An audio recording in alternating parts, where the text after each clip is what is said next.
catch the no wig part? Hi, everyone. I'm Raymond, and I'm an alcoholic. Woo! Thank you. Thank you, Patrick, for asking me to be here this morning. I just told Patrick earlier that I've lived here for 16 years, and I don't know, maybe this is the fifth or sixth time that I've spoken here at this meeting over that time. So I'm sorry for all of you that have been here before. But it's always been very significant. I remember the times that I speak here, because something always comes through that I kind of go, oh, isn't that interesting? So we'll see where it goes. But thank you, and thank you for the leadership role that you've taken in this community. It's made a difference. Oh, God, here we go. Well, guys, this is what you're in for. But you know what? I make no apologies. This is who I am today. And it's taken a long time to get okay with who I am today. And there's still a long way to go. But I feel like I'm in the right place. This is where I've learned the most about myself, has been in here. And it's only because you have allowed me to know you. You know, this morning I woke up at whatever, and, you know, it all started. Oh, what do you want to say? Let's say it this way. Oh, we could start there, or blah, blah, blah. And, you know, it didn't hit me until about, I don't know, less than an hour ago, about how I wanted to go into this. Because the entry point is where it all starts. So I've been thinking a lot lately about something that was, maybe I should tell you. I've been kept sober by the grace of God and people just like you, all over the world, actually, since July 23rd, 1988. I was 21 years old. I had no idea what was wrong with me. I thought I was going crazy, which I probably was. But I was done. If this is it, I'm done. I was in school for what I always wanted to do, at one of the best places you could actually do that in the country. And I thought it was just a matter of time, quickly, that they realized that they had made a big mistake taking a chance on me, and that I was nowhere near as good as the other people in my class, and I never would be. All of that. And the only thing that I knew that would take, from my own experience, that would at least take those thoughts and feelings away, was alcohol. I learned that at 13 years old. And here I was, 21. And the only options at that point felt like just play it out, drink more, or let's just stop this right here. Those were my two options, until I was presented with another one, which gets me to where I want to start today. When I first was getting sober in Winston-Salem, North Carolina, there was a lot of talk in the meetings. One of the most popular topics seemed to be God's will versus my will. And I have spent the last almost 34 years trying to figure out what that means. And along the way, I have come to understand in different ways what that means, and what that means for me. It started the day that I left treatment, maybe, when my counselor, who I adored, gave me a big hug And right before I went in the car, she turned me around and she said, "There's 2 words I want you to remove from your vocabulary right now." And I was like, this is it. I've been waiting 28 days. And she said, "I know." And of course my response was, "I know." The next thing she said, and she took my face in her hands, and she said, "Once you've turned your will and your life over to the care of God, as you understand him, your life is none of your business." So I lived on that for a long time and trying to figure out what that looked like in my life. And it meant different things to me at different times. Probably the next, I don't know if it was the next, but another significant moment that had me think about this whole idea of God's will versus my will was when I heard somebody, I think it was at a roundup, that my will is what I want out of my life, and God's will is what life wants out of me. I rode that wave for quite a while. And it's not that neither of those things are true. I think they are true. They've been true for me. Recently, and I mean like last week, I heard something that kind of blew everything apart for me. No, it didn't blow everything apart to me. It went like this. And it's really simple. God's will is whatever is happening right now. My will is the choice I make on how to go forward. It's that simple for me. I'll give you some examples.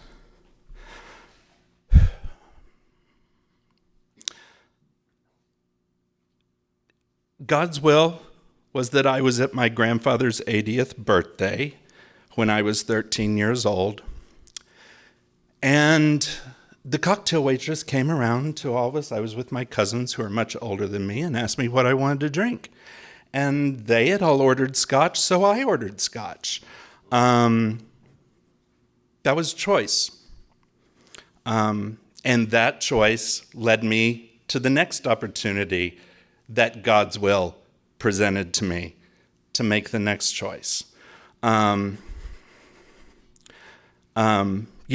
I didn't tell that cocktail waitress, "I'm 13 years old, I'll take a Roy Rogers."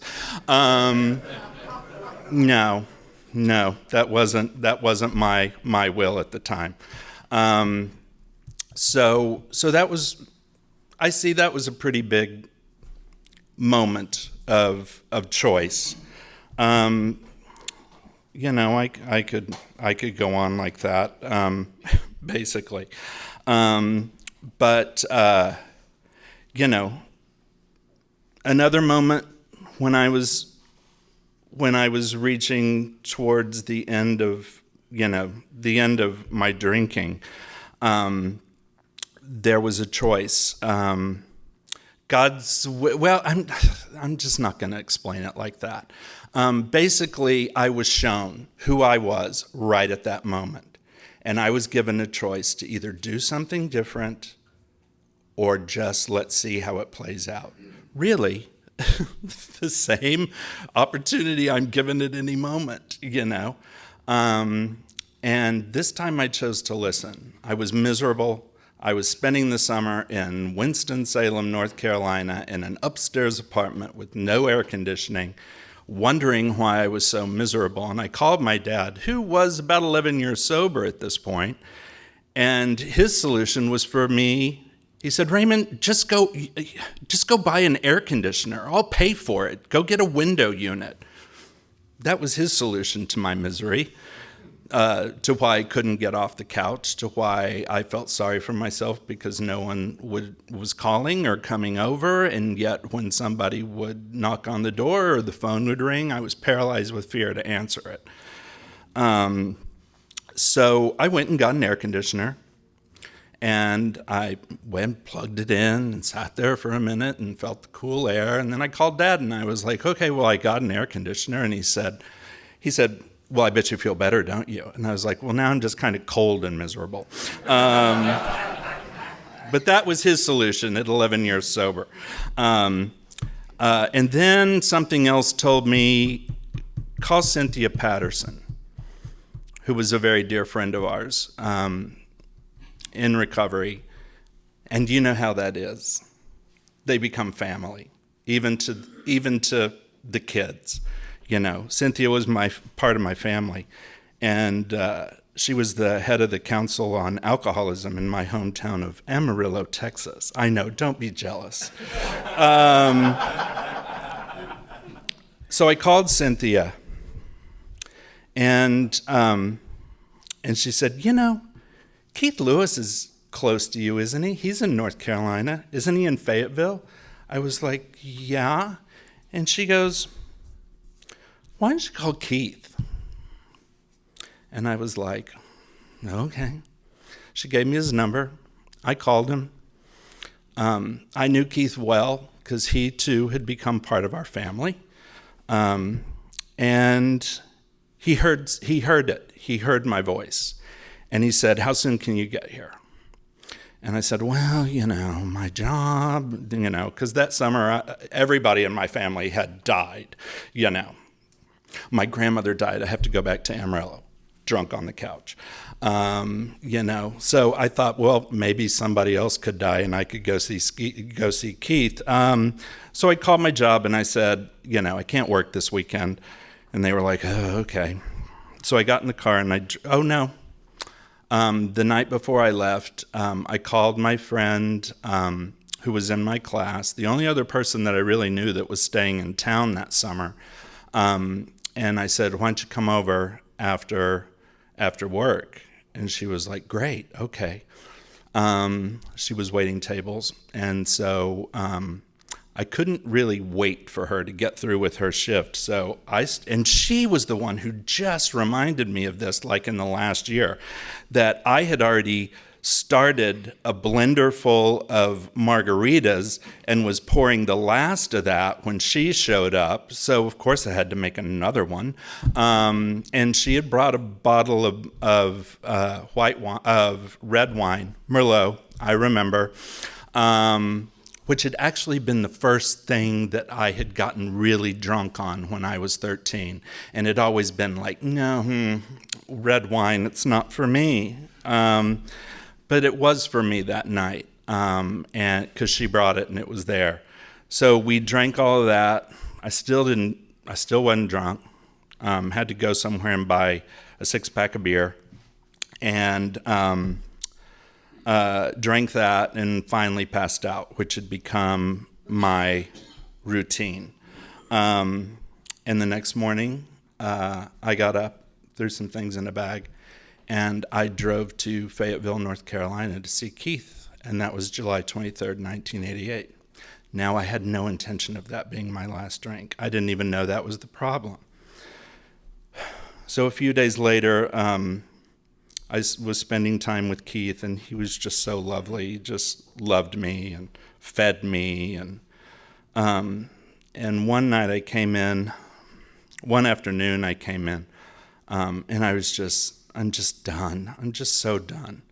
And he sat me down and he said, Raymond, are you concerned about your own drinking? God's will. And I said, yes. Would have been really easy to say, no, that's not my problem. I said, yes. And that started the chain.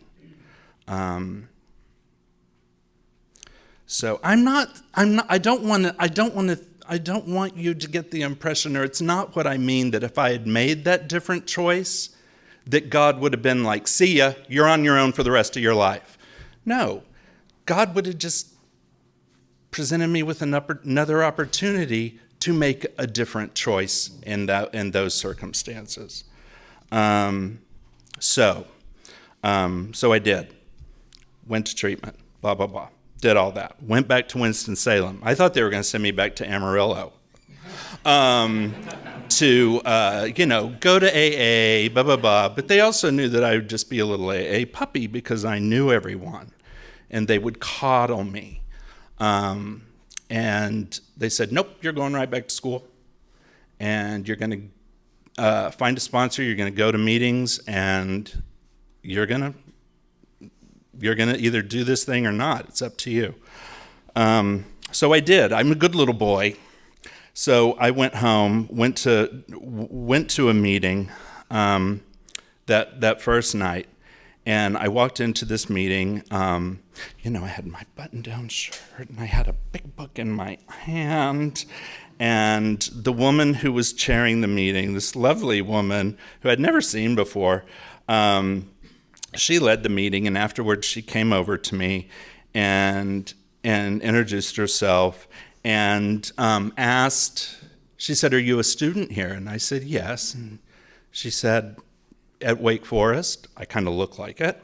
And I said, "No, I'm at the School of the Arts." And she said, "I live in the house of the man who started the School of the Arts." And I went, "You're Margot?" Because I had heard about Margot because I was friends with their daughter. And her parents were out of town a lot. So we would go over to this house, this huge house in Winston-Salem, and just get plastered. And, the whole group of us. And at some point, when we got too loud, Jennifer would say, "Shh, we have to be quiet. Margot's next door." So that was Margot. Little did I know that Margot was upstairs in her bedroom drinking coffee and talking drunks off the ledge every night. And I became one of those.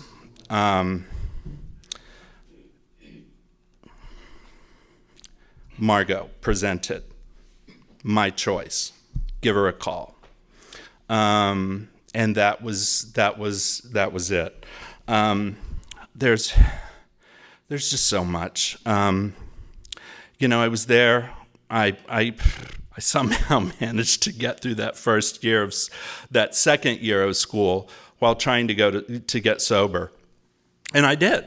I was in class all day. I was in rehearsal all night, and somewhere in between, I would grab a meeting, and in between there, and then eat in the meeting or on the way to the meeting. Another gift of this was I got a call pretty soon after, like a week after I'd gotten home from treatment and right before school was starting.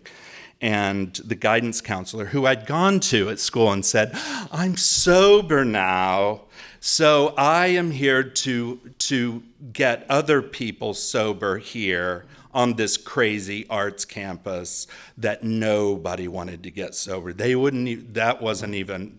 there because they could drink and drug the way they wanted to. But who knows? And she was like, "Okay, that's great." The next day my phone rang and she said, "I've got somebody who just came into the freshman class. She's here.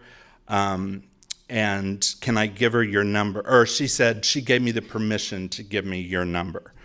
So call her. And so another opportunity. I hung up. I called. This was back in the day where, wherever your phone was, that's where you called. And she was waiting in the hall on her dorm, batting people away from using the phone because she knew that somebody was going to be calling her. And so I called, and she said, "I'm here. I'm 6 months sober. I don't have a car. I haven't been to a meeting in a week, and I'm going nuts." And I said, "I'll pick you up in an hour, and we'll go to a meeting." I remember driving onto the campus and pulling up to this circle right at the center of campus. And there was this gorgeous young girl with a mane of huge red hair and scared. I could see it in her eyes. And she got in my car, and that was it. She was mine and I was hers. And if it wasn't for both of us, neither one of us would have made it through that school sober or really alive. But we did. And she's still Yeah, she's one of my angels who still just happens to be on this earth. So now I have no idea where I am. But let's just skip. I do want to say that while I was there, Margot became my sponsor. Much to her surprise, because Margot was one of those that believed that the men were with the men and the women were with the women. And so it wasn't until the day I was a year sober that we were sitting in her backyard under the cherry trees, and I said, Margot, I consider you my sponsor. And she went, I know.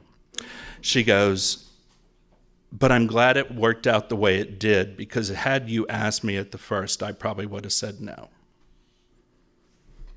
She changed my life. Those of you that know me well or that have been in meetings with me over the years know that Margot is still just, she's everywhere in my life, because she was the one who taught me the things that are the most valuable, that have kept me alive over the last, since the late 1900s, as Harvey would say.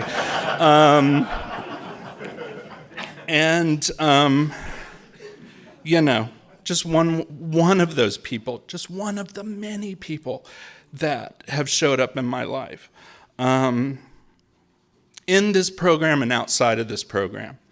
The people who have come to me and presented me with an opportunity, and instead of saying no out of fear or no out of, I'm not good enough, I said yes, and we were off. One of those people I met literally one of my first weeks. I graduated from that school. I actually got through, and I went to New York. Because that's where I knew I wanted to be from the time I was 10 years old, hoofing it at the Emerald Little Theater. I was off to be a big Broadway star.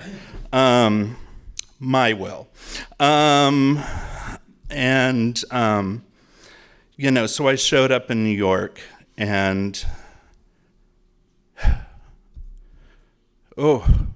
I found my people in Alcoholics Anonymous.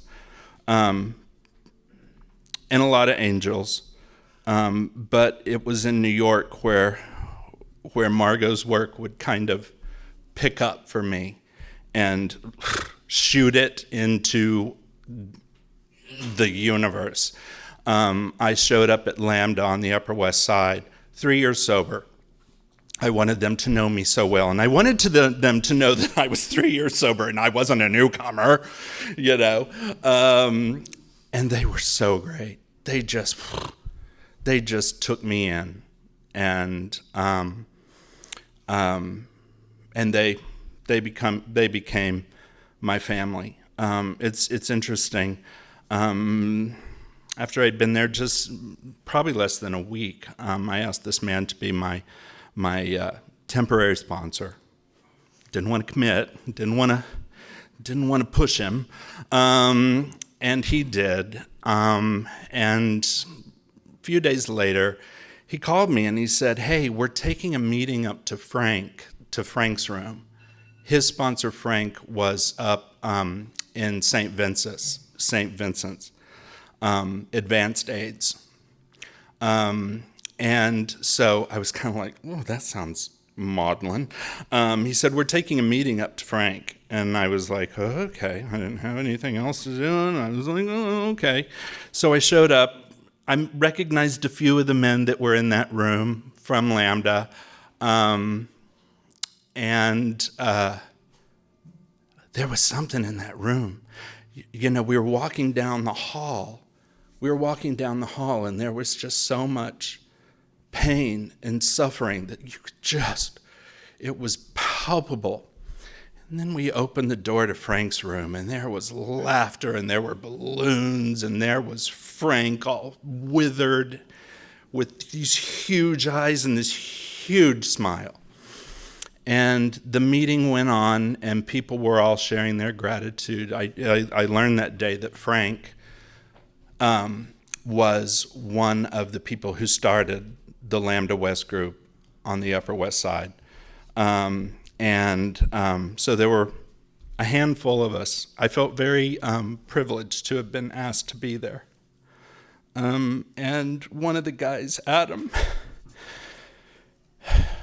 said, he said, the room next door, and I had seen the room next door, it was dark, and there were people milling around, crying, and he said, next door it's all about death, and in here it's all about life. The next few weeks and months, I was still getting to know people. I would go to work, I would go to a meeting, and then I didn't know what to do with myself. And so Bill, my sponsor, said, why don't you just get on a subway and go down and see Frank? I was like, really? He was like, yeah, just go sit in it. You don't even have to talk. Just go be there. I was like, okay. So that's what I started to do. I started to go down and spend that time with Frank. And I was just like, why would somebody who's like dying, why would he want to see me? And why was he so willing to make a new friend at this point? He had plenty of friends. I later found out it was because he was very fond of the green jeans I used to wear and cowboy boots. God's will? I don't know. But God, I loved Frank. And it was at that time, it was 3 years sober. I'd moved to the city. My foundation was just shook and things were falling out. Mostly my anger. Now, because I had always been, I'm just not an angry person. Resentments, okay. I'd done my 4th step, yeah. But it wasn't until I moved to New York that I realized that standing on the subway platform, something had shifted. I didn't want to jump in front of the train. I wanted to push someone else in front of it. And you laugh because you all understand that that's progress. I remember telling that to another good friend, Ricky, who then later became my sponsor. And I remember telling him, and I mean, the rage was just coming out of me. And Ricky, so wonderful, he just sat across the table from me and giggled this little giggle of his. He was like, hee. And I was like, what is funny about this? He goes, Raymond, you're becoming real. He said, when you showed up here a few years ago, you were relentlessly cheerful. And I was like, yeah. And that's what I thought was my key to get through life. Just be cheerful. Just let everybody think that everything's fine. So people like Frank, people like Ricky, people like Danny, they taught me it was okay. It was okay to be angry. It wasn't okay to live angry. You got to find a way to get through it. And here's how you do it. Here are the tools. And here's how I did it. I was angry too. I'm still angry. This is what I do. And they saved me. They saved me. The next people that saved me. There have been so many.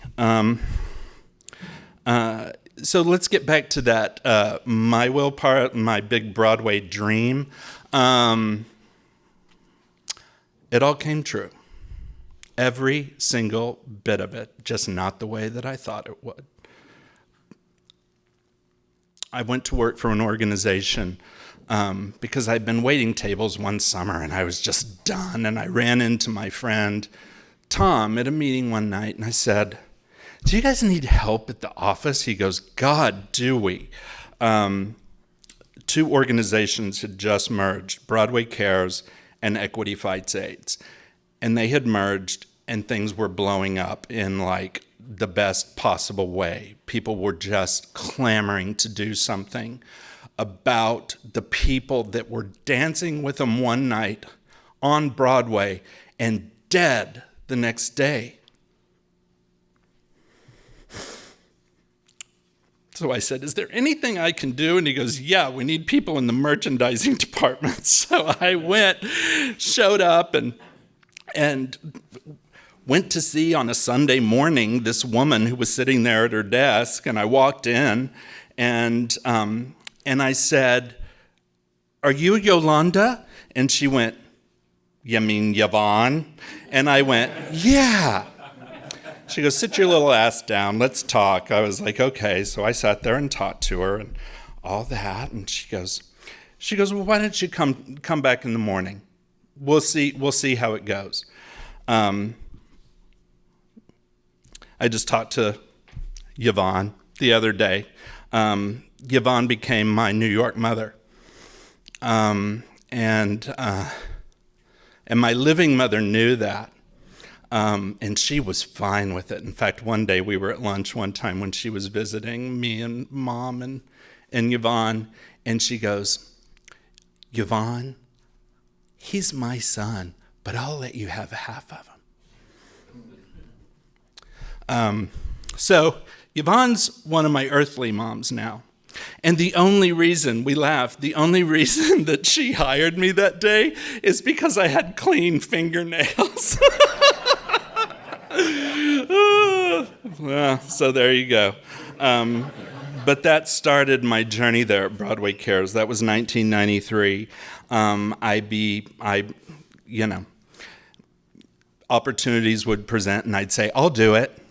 And I landed on the production team, and I was eventually writing and producing huge events on Broadway, in Broadway houses, with all Broadway performers. I was a part of the community I'd wanted to be a part of since I was 10 years old, probably even before that. I found my people, and it's only because I found a whole lot of people before I found my people.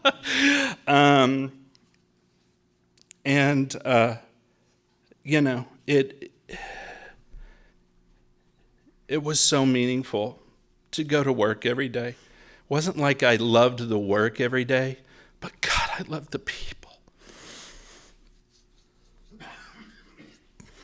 The people I got to work next to, and the people that I got to meet. Basically, if you worked on Broadway from 1993 to 2006, I knew you. Now, they didn't all know me, but I knew them. I met some pretty amazing people. I got to meet a lot of my heroes. And sometimes that's a good thing, and sometimes that's not so good thing, because we're all just human. And they are too. I learned from them that fame is not something to aspire to, because it comes at quite a cost. And I learned from them that you gotta face your shit. You gotta face your shit. Otherwise, it's gonna propel you and turn you into a horrible person while you're doing the thing that everybody in the world says you're the best at. I didn't want to be that person. The people that I thought were gonna be the most scary and the most intimidating and the most unwilling to talk to me or, God forbid, like me, turned out to be the ones that were the most special. So I did that. I was there for 12 years on the staff, and I could have done that. I could have still done that. I could still be there today. But my mom and my sister and my brother-in-law and my two adorable little nieces were living here at the time, and I came back. I would come back and visit them periodically, but I came back for Christmas one year. It was the Christmas of 2005. And I called my friend Bruce, and it was New Year's Eve. That morning, I said, "What are you doing tonight?" And he goes, "Well, there's things we can do tonight, but there's a men's meeting this morning at 10. Can you make it?" And I was like, yeah. So I rushed down there. I was sitting in that men's meeting, And something, I don't know if it was a voice, something in me saw my life and the line of my life, and particularly the line of my recovery. I saw it leading me to that room and to you people here in Dallas. And all of a sudden I saw this could be it. This could be next. And instead of going, oh, things are really good back at Broadway Cares. And, New York, I never wanted to leave New York. I was going to be there the rest of my life. But look at these people. After that meeting, Bruce said, come on, we're all going to breakfast afterwards. I was like, okay. And I found myself sitting across the table from Patrick. And I told Patrick, I'm kind of thinking I might move here. Is that crazy? I always thought that if I ever, God forbid, had to move back to Texas, the only place I could be happy would be Austin. And he kind of gave me the reasons why he had chosen Dallas after living in Austin. It made sense. I went home after that and I told my sister, I'm kind of thinking I might move here. She was like, really? So I went back to New York. How we doing? Oh, Sally's not going to kill me yet. Yeah, she's on it. I'm getting to her. We're really close. So I decided there were some things that I wasn't happy about at Broadway Cares, and so the day before, I went back to New York with this thing of like, okay, maybe I'll move to Dallas. And I'm going to move to Dallas I won't move to Dallas if a few things change and change really quickly. So that morning before I was going into the office, I started rehearsing the conversation that I was going to have with my dear friend Tom, who I also kind of hated. And it was it was all there. You're going to fire that asshole down the hall that doesn't know what the fuck he's doing, and you're going to give me that job, and you're going to pay me this much, and you're also going to let me to continue to do the writing and producing that I like to do, that I'm really good at, that nobody else here can do like I can, and if you don't like it, I'm moving to Texas. That was my speech. It was coming through loud and clear. And about the time that I washed the conditioner out, I do my best thinking in the shower and in the middle of an AA meeting. And so a thought came to me, Raymond, you're already moving to Texas. You are. Why don't you just leave this place better than you found it?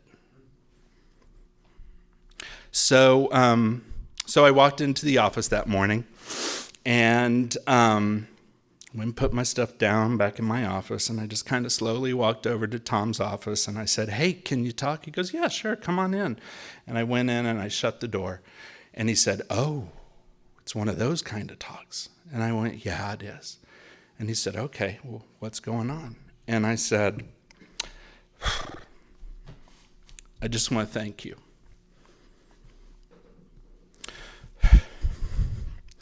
I want to thank you for making all my big Broadway dreams come true, just not in the way that I thought they would. He was like, okay, well, you're welcome. And I said, but now I got to go. And he said, oh, okay, where are you going? I said, I'm going home. I'm going back to Texas to be a part of my family again. And he started to cry, and he said, I think that's a great idea. He said, I would love to be able to do this, but I can't leave this. This is where I have to be now. And that was it. He said, okay, so here's what we're going to do. When are you leaving? And I said, well, I'll stay through my big event in March, and then I think that I'll be done. And he said, okay. He said, well, here's what we'll do.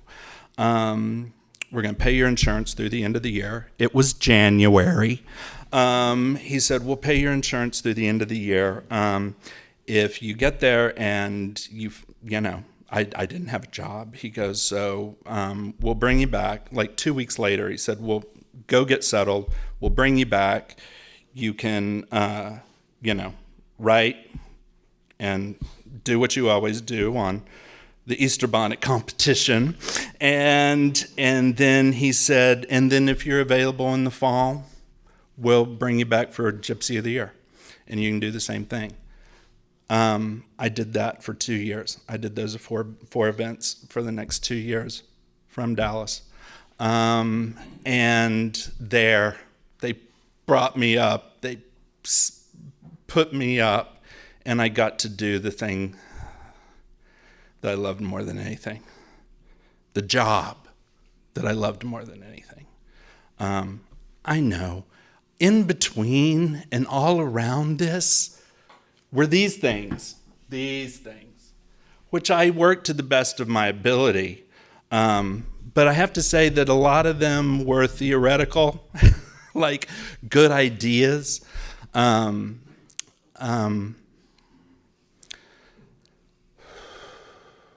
And it's only been by continuing to explore them and continuing to listen to you that my ideas, that my experience takes me to a different understanding of what these are, and more importantly, how I can work them and what they mean to me. I mean, I learn a lot from how Kathleen does the fourth step. So I can take what she does, and then it has to become personal to me.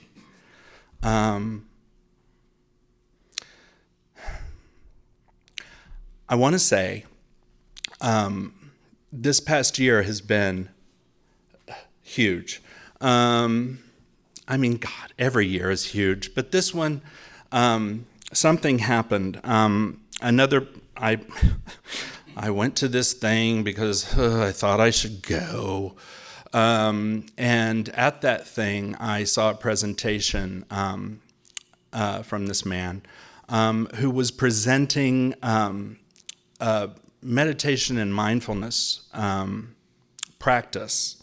He was there talking about that was specifically designed, that he co-founded for people in recovery, for all people in recovery, from whatever they are in recovery from, and how they are recovering from that. And he said a lot of things in that talk. He's not a guru. He's not the second coming. He's just a man who was living under a bridge and got sober in another fellowship. I guess got clean in another fellowship, and became a teacher in Compton, little white man. Obviously went back to college. The first person in his family to ever go to college. His family either died of drugs or got shot or were in prison. Those were his three options. Anyway, I'm not going to tell John's story, but anyway, this is what I found. And for Sally. Woo! Okay, so here we go. So what I found this year, basically after 34 years of looking and trying and I don't know, I found a meditation practice that works for me, that I do every day, even if I don't want to do it. I do it every day. And now it's gotten to the point where I wouldn't think of not doing it. But that's because I practiced, and I did it anyway. Just like you taught me I have to do these. And because of that, I'm getting a whole new perspective on how I work this program. All my life I heard, you can be whatever you want to be. Well, how nice. I didn't know. I couldn't tell you on a moment-by-moment basis what I wanted to be. And through my practice, I have found that it all starts with what's important to me. What is it? What do I value? And I came to identify what those values were. My primary value, I have come to see, is connection. It's what I've sought my whole life. It's what I wanted so desperately in Amarillo, with people that I felt like wanted nothing to do with me because of who I fundamentally was. It's what I thought I would find in school, doing what I always wanted to do. And this is part of my wrap up. I just want to say that after my first year of sobriety at School of the Arts, Margot said to me and Sarah, okay, you got to get to more meetings. And if you can't find a meeting that you can get to regularly, I suggest you start one. So Sarah and I started a meeting on the campus of North Carolina School of the Arts. And people came. And it was a third and 11th step meeting. So we read a portion of the third step, that part, selfishness and self-centeredness, those 2 paragraphs. And then we read a bit of the 11th step, which includes the St. Francis prayer. And those, yeah. So it was great. During the pandemic, when everything went to Zoom, I thought one day, it was Easter Sunday actually, I woke up and I was like, I wonder if Backstage is having Zoom meetings. Zoom. I clicked on that link, not knowing what I would find. I clicked on that link, I showed up, and I was one of 5 people that was there. Out of the 25 or 30 people, I was one of 5 people that were there that first day that we met. 32 years later.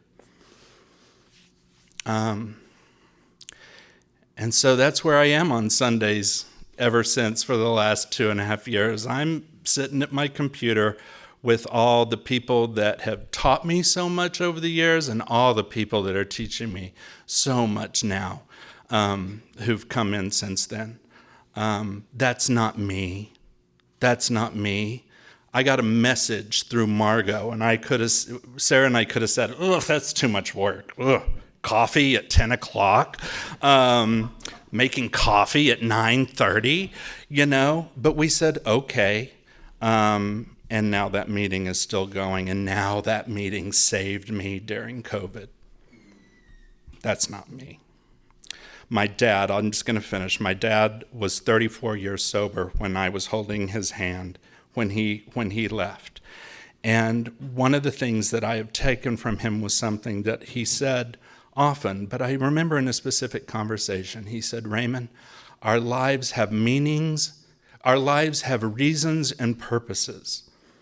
And sometimes the two connect, but sometimes they're completely different. And I realized so strongly that the reason I went to North Carolina was to become a big Broadway star, and the purpose was for me to get sober. Maybe. I'll hang on to that today, because it brought me here, and it brought me to all of you.